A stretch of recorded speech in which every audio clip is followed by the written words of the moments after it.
Meet the Mangalitsa, the hairy pig that's the Kobe beef of pork. Mangalitsa, the pig that resembles a sheep. The Mangalitsa is a Hungarian breed of domestic pig.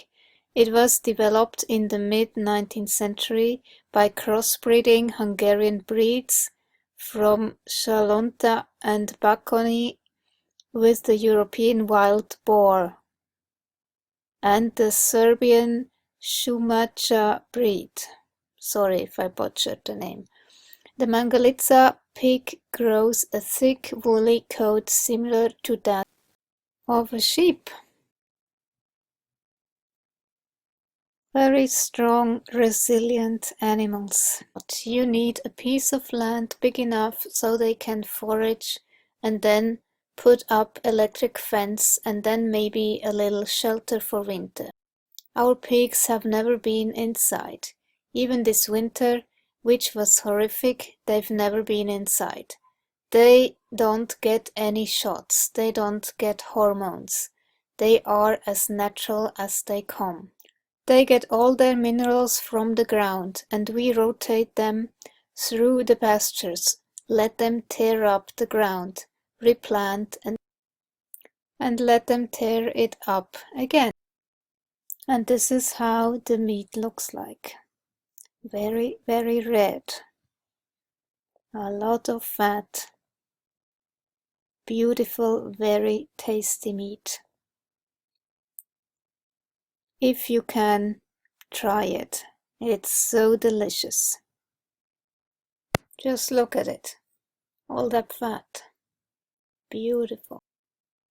The Kobe beef of pork, Mangalitsa. The Mangalitsa is a breed of Hungarian domestic pig. The Mangalitsa pig grows a thick woolly coat similar to that of a sheep. The Mangalitsa is the last pig in existence to sport this unusual fleece, and it was nearly lost to extinction by the 1990s, when fewer than 200 pigs remained in Hungary.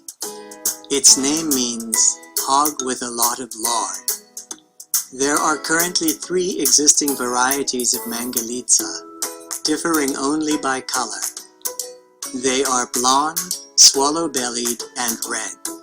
The blonde Mangalitsa is whitish blonde. The swallow-bellied has a blonde lower portion of its body, while the upper portion of its body is black. And the red Mangalitsa is ginger-colored. Mangalitsa are not well suited to modern intensive agriculture. The pig requires lots of space and access to the outdoors, and it is uniquely protected from the cold weather by its fleecy coat. Mangalitsas are excellent grazers and are ideal for pasture-based and woodlot systems. Mangalitsa's grow slower than the leaner and meatier breeds and produce fewer piglets per litter.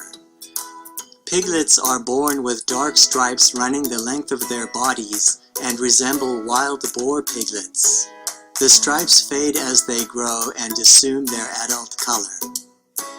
The meat of the Mangalitsa pig is reddish, highly marbled with creamy white fat, and is high in omega-3 fatty acids and natural antioxidants. Mangalitsa lard is lighter and melts at a lower temperature than lard from other pigs because it contains more unsaturated fat. The Mangalitsa is one of the fattiest pigs in the world. On average, 65 to 70% of the carcass is fat.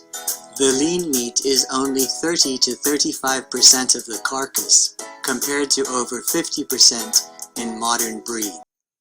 3 inches, maybe 3.5, sometimes it's 4.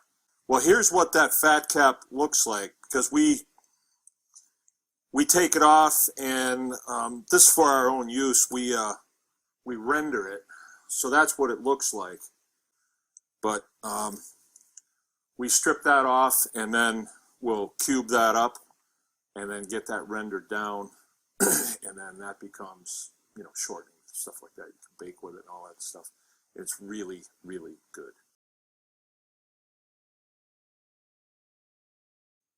The inside of the animal, right here, this is called the leaf fat.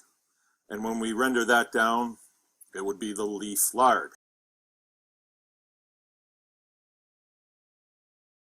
And this is much finer, and it has a more distinctive creamy taste. It's more buttery than the back fat would be.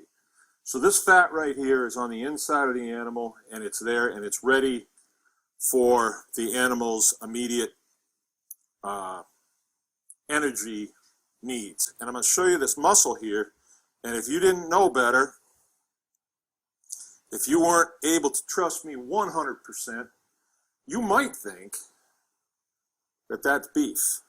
You might. See how red that is? This is known as a red-meated pig.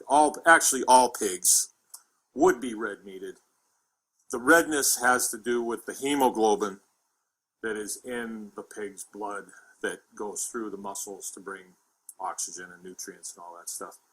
If pigs are raised inside and they don't get any sun, they have less hemoglobin in their blood, and therefore their flesh is like pinkish, or sometimes it's referred to as the other white meat.